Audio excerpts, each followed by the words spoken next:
Assalamualaikum warahmatullahi wabarakatuh. Salam sejahtera untuk kita semua.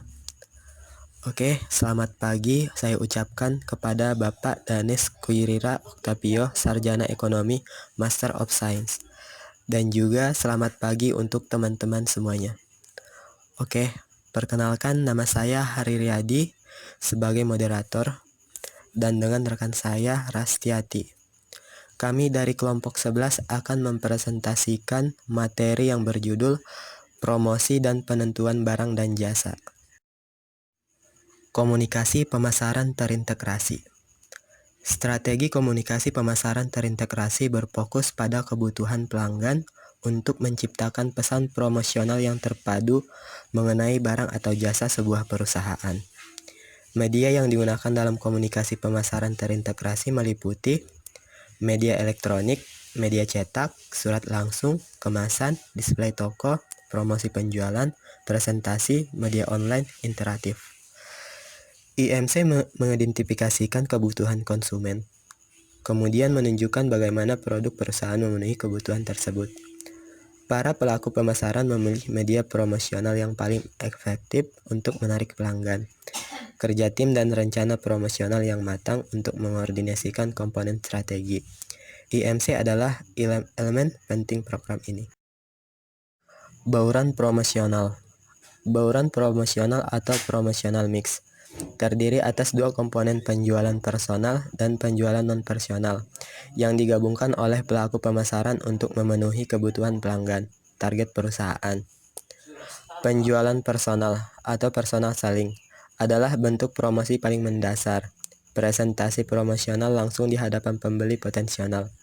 Komunikasi pembeli dan penjual dapat terjadi pada saat pertemuan tatap muka atau melalui telepon, konferensi video, atau tautan komputer interaktif.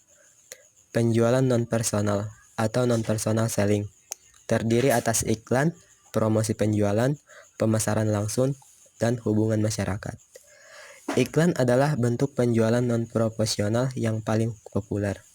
Namun, promosi penjualan hanya memiliki setengah dari pengeluaran pemasaran ini. Pengeluaran untuk para sponsor yang melibatkan pesan pemasaran yang disampaikan berkaitan dengan aktivitas lain, seperti turnamen golf atau konser juga mulai marak. Perbandingan komponen bauran promosional. Komponen iklan. Kelebihan, meraih jumlah konsumen yang tinggi dengan biaya yang rendah per kontak. Memberikan kontrol yang kuat terhadap pesan. Pesan dapat dimodifikasi untuk disesuaikan dengan jenis audiens. Kekurangan, efektivitasnya sulit diukur, nilai penutupan penjualannya terbatas. Komponen penjualan personal. Kelebihan, pesan dapat disesuaikan untuk setiap pelanggan, menghasilkan respon yang cepat dari pembeli, efektivitasnya mudah diukur. Kekurangan, biaya tinggi per kontak, pengeluaran tinggi dan sulit menarik serta mempertahankan pramuniaga yang efektif. Komponen promosi penjualan. Kelebihan, menarik perhatian dan menciptakan kesadaran, efektivitasnya mudah diukur, menghasilkan peningkatan penjualan jangka pendek. Kekurangan, sulit dibedakan dengan program komputer yang serupa, daya tarik non-personal. Komponen hubungan masyarakat. Kelebihan, meningkatkan kredibilitas produk atau perusahaan, menciptakan sikap yang positif terhadap produk atau perusahaan. Kekurangan, efektivitasnya sulit diukur, seringkali berfokus pada aktivitas non-pemasaran. Komponen para sponsor. Kelebihan, dianggap positif oleh konsumen, meningkatkan kesadaran merek. Kekurangan, sulit untuk mengontrol pesan. Tujuan strategi promosional. Penyediaan informasi. Sebagian besar iklan di Amerika Serikat berorientasi pada informasi. Contoh, iklan media cetak yang menggambarkan fitur dan ketersediaan sereal sarapan baru. Diferensiasi produk. Promosi juga dapat digunakan untuk mendiferensiasi produk sebuah perusahaan dengan produk pesaing, dengan menerapkan konsep yang disebut positioning atau penentuan posisi. Pelaku pemasaran berupaya menempatkan produk mereka dalam ingatan pelanggan. Gagasan ini bertujuan untuk mengomunikasikan perbedaan mengenai atribut, harga, kualitas, atau penggunaan suatu barang atau jasa. Contoh iklan televisi yang membandingkan kinerja dua deterjen. Peningkatan penjualan. Meningkatkan volume penjualan adalah strategi promosional yang paling umum. Contoh pemajangan makanan di ujung lorong untuk menimbulkan dorongan pembeli. Stabilisasi penjualan. Perusahaan sering kali menggunakan kontes penjualan selama periode lesu untuk memotivasi para pramuniaga dengan menawarkan hadiah. Contoh pola penjualan dengan mempromosikan tarif akhir pekan yang rendah untuk hotel, mengadakan kontes selama periode penjualan yang rendah, dan mengiklankan buah dingin selama musim panas. Penekanan nilai produk. Beberapa strategi promosional meningkatkan nilai produk dengan menjelaskan manfaat tersembunyi dari kepemilikan produk tersebut. Contoh program jaminan dan garansi yang membuat suatu produk lebih menarik dibandingkan produk pesaing utama. Perencanaan promosi. Penempatan produk placement. Penempatan produk melibatkan pembayaran untuk menampilkan produk di media tertentu, seperti film dan televisi. Pemasaran gerilya. Gerilya marketing merupakan upaya pemasaran yang inovatif, berbiaya rendah, dan dirancang untuk menarik perhatian konsumen dengan cara yang tidak biasa. Berbisnis tanpa iklan seperti mengedip pada wanita pada waktu gelap. Cuma Anda yang tahu apa yang Anda lakukan, tidak ada yang lain. Quotes Stuart Henderson. Iklan. Iklan atau advertising merupakan komunikasi non-personal yang dibayar. Biasanya ditujukan untuk pembeli potensial dalam jumlah besar. Pengeluaran iklan bervariasi di setiap industri, perusahaan, dan media. Otomotif, eceran, dan telekomunikasi adalah industri dengan pengeluaran iklan terbesar. Karena pengeluaran iklan sangat besar dan konsumen dibombardir dengan banyak pesan, perusahaan harus lebih kreatif dan efisien dalam mendapatkan perhatian konsumen. Jenis iklan. Iklan institusional atau institutional advertising melibatkan pesan yang mempromosikan konsep, ide, falsafah, atau niat baik untuk industri, perusahaan, organisasi, atau badan pemerintah. Contoh, setiap tahun Universitas Ahmad Dahlan memasang iklan di Instagram untuk mempromosikan aktivitasnya. Iklan produk. Product advertising terdiri atas pesan yang dirancang untuk menjual barang atau jasa tertentu. Contohnya iPod, jus, buah pita, dan lain-lain. Media iklan. Televisi. Televisi masih menjadi salah satu media iklan nasional terdepan. Iklan diklasifikasikan ke dalam iklan jaringan, nasional, lokal, dan kabel. Koran. Koran harian dan mingguan terus mendominasi iklan lokal. Pelaku pemasaran dapat dengan mudah menyesuaikan iklan koran dengan selera dan preferensi iklan dengan upaya promosi lainnya seperti kupon diskon dari supermarket. Kekurangannya adalah masa hidup yang relatif singkat. Orang-orang biasanya membuang koran mereka setelah dibaca. Radio.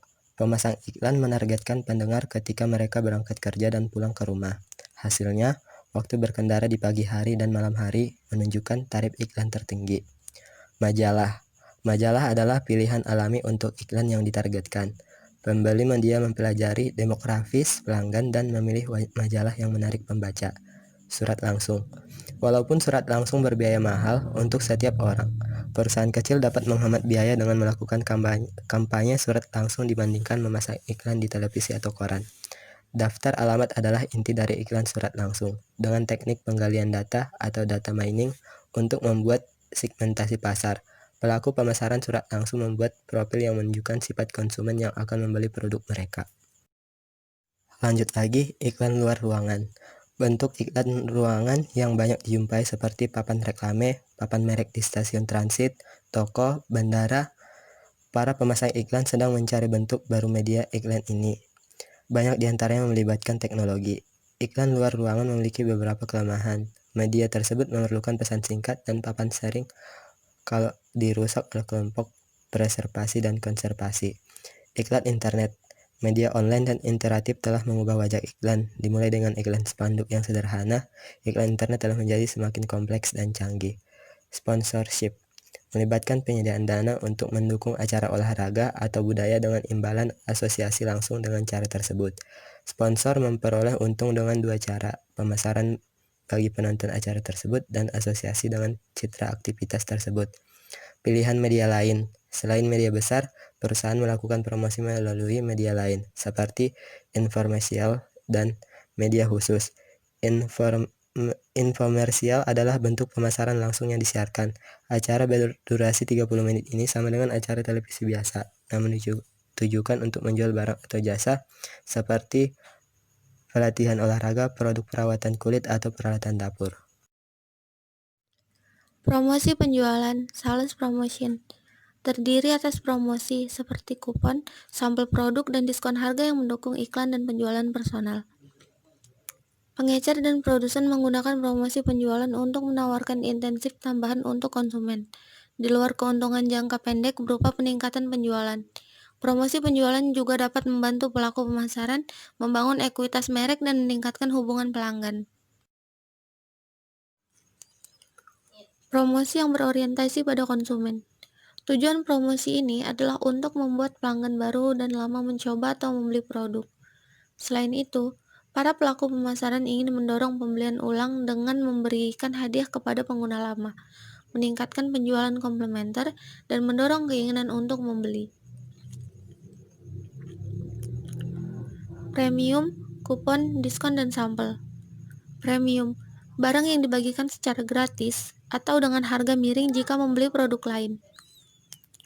Kupon, pelanggan menukarkan kupon untuk potongan harga kecil ketika mereka membeli produk yang dipromosikan. Penawaran tersebut untuk mendorong pelanggan untuk mencoba produk baru atau produk yang berbeda. Diskon. Diskon menawarkan uang kembali kepada konsumen yang mengirimkan bukti pembelian. Diskon membantu produsen barang kemasan meningkatkan angka pembelian, mempromosikan pembelian majemuk, dan memberikan keuntungan bagi pengguna produk. Sampel. Sampel merupakan hadiah produk yang didistribusikan melalui kiriman dari pintu ke pintu, dalam demonstrasi, atau dalam kemasan produk lain. Promosi yang berorientasi pada perdagangan. Promosi perdagangan, trade promotion, adalah promosi penjualan yang ditujukan untuk perantara pemasaran. Pelaku pemasaran menggunakan promosi perdagangan untuk mendorong pengecer menjual produk baru, terus menjual produk lama, serta mempromosikan produk baru dan lama secara efektif. Promosi perdagangan memerlukan pemilihan waktu, pertimbangan biaya, dan implementasi yang mudah bagi perantara. Promosi perdagangan terdiri atas iklan poin pembelian dan trade show. Iklan poin pembelian, point of purchase, terdiri atas display atau demonstrasi yang mempromosikan produk kapan dan di mana konsumen membeli produk tersebut. Seperti di toko eceran, versi iklan pop berteknologi tinggi adalah konsol iklan digital yang dipasang pada kereta belanja. Penjualan personal.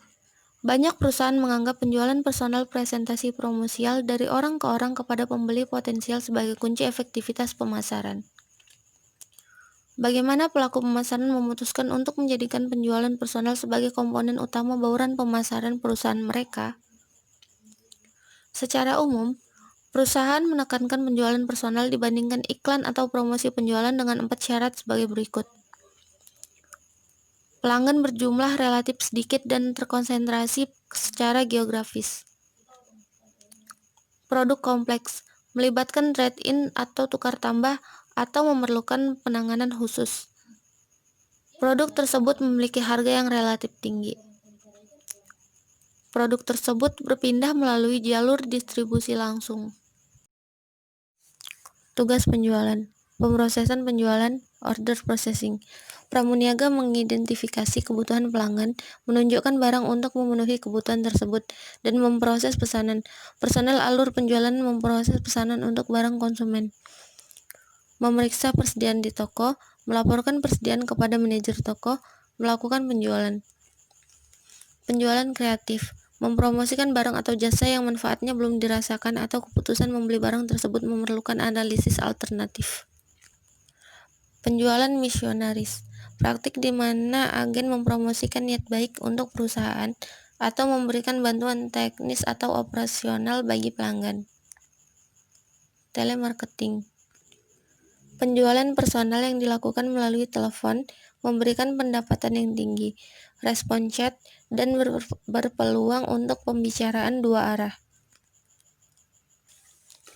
Para pelaku telemarketing dapat menggunakan database untuk menyasar prospek berdasarkan pada data demografis. Telemarketing memiliki dua bentuk, yaitu outbound telemarketing, terjadi ketika agen penjual menelpon calon pembeli. Inbound telemarketing, terjadi ketika Anda menelpon nomor bebas pulsa untuk mendapatkan informasi produk atau melakukan pemesanan.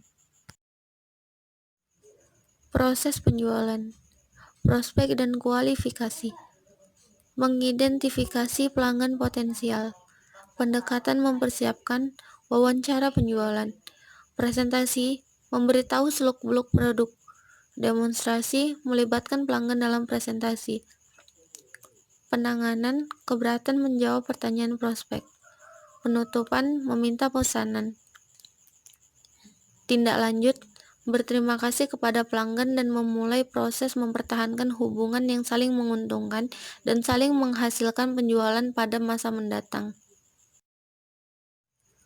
Hubungan masyarakat. Hubungan masyarakat adalah promosi tak terbayar yang bertujuan meningkatkan citra perusahaan di hadapan masyarakat melalui siaran pers, konferensi berita, artikel, dan siaran berita. Hubungan masyarakat dapat mempublikasikan, menciptakan, dan mempertahankan citra positif perusahaan.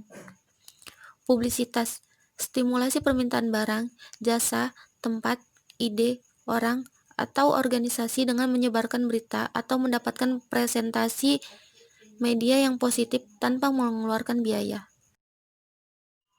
Strategi dorong dan tarik. Strategi dorong, pushing strategi. Strategi dorong bergantung pada penjualan personal untuk memasarkan barang ke pedagang besar dan eceran dalam jalur distribusi perusahaan. Para pelaku pemasaran mempromosikan produk kepada anggota-anggota jalur pemasarannya, bukan kepada pengguna akhir. Strategi tarik, pulling. Strategi tarik bertujuan untuk mempromosikan produk dengan menciptakan permintaan konsumen atau produk tersebut, terutama melalui iklan dan promosi penjualan. Strategi tarik digunakan oleh pengecer dan produsen produk konsumen, seperti kosmetik, mobil, dan pakaian. Tujuan penentuan harga dalam bauran pemasaran. Harga, price, nilai tukar barang atau jasa menjadi faktor utama dalam keputusan membeli. Beberapa perusahaan mencoba untuk meningkatkan laba dengan menentukan harga yang tinggi. Perusahaan lain menentukan harga yang rendah untuk menarik bisnis baru. Profitabilitas. Perusahaan dapat mempertahankan harga dan meningkatkan profitabilitas dengan beroperasi secara efisien atau memodifikasi produk agar biaya produksinya rendah. Volume. Tujuan volume mendasarkan keputusan penentuan harga pada pangsa pasar, presentasi pasar yang dikontrol oleh perusahaan atau produk tertentu. Prestis. Penentuan harga prestis adalah strategi dalam menentukan harga yang relatif tinggi untuk meningkatkan dan mempertahankan citra kualitasnya serta eksklusivitasnya. Daya saing. Menyesuaikan harga pesaing membuat harga tidak lagi menjadi masalah dalam persaingan. Bagaimana perusahaan menentukan harga dalam pasar? Walaupun teori ekonomi menentukan harga menurut hukum permintaan dan penawaran, sebagian besar perusahaan menggunakan penentuan harga berbasis biaya, yang menambahkan markup setelah biaya. Mereka biasanya melakukan analisis impas untuk menentukan volume penjualan minimum yang harus dihasilkan oleh suatu produk pada tingkat harga tertentu untuk menutup biaya. Strategi penentuan harga alternatif. Secara umum, perusahaan dapat memilih 4 alternatif strategi penentuan harga, yaitu strategi skimming, menentukan harga awal yang tinggi untuk menutup biaya, kemudian menurunkannya. Strategi penetrasi, menentukan harga yang lebih rendah untuk menarik pelanggan, kemudian menaikkannya. Strategi diskon, memberikan harga yang lebih rendah untuk periode waktu tertentu. Penentuan harga yang kompetitif, menyesuaikan harga perusahaan lain dan menekankan manfaat selain harga suatu produk. Analisis impas. Rumus titik impas dalam unit dan dolar. Titik impas dalam unit sama dengan total biaya tetap per kontribusi tetap per unit. Titik impas dalam dolar sama dengan total biaya tetap 1 dikurang variabel per unit per harga. Persepsi konsumen terhadap harga. Para pelaku pemasaran harus mempertimbangkan bagaimana konsumen memandang hubungan harga kualitas produk mereka. Konsumen mau membayar harga yang lebih tinggi jika mereka memandang kualitas produk tersebut sangat tinggi. Namun, harga yang ekstrim, terlalu tinggi atau terlalu rendah dapat membuat konsumen menjauh. Penentuan harga ganjil. Penentuan harga ganjil digunakan karena pengecer yakin bahwa konsumen lebih menyukai jumlah ganjil yang kelihatan lebih murah dari yang sebenarnya. Penentuan harga ganjil juga digunakan untuk mengindikasikan bahwa suatu barang sedang diobral. Thanks. Do you have any question?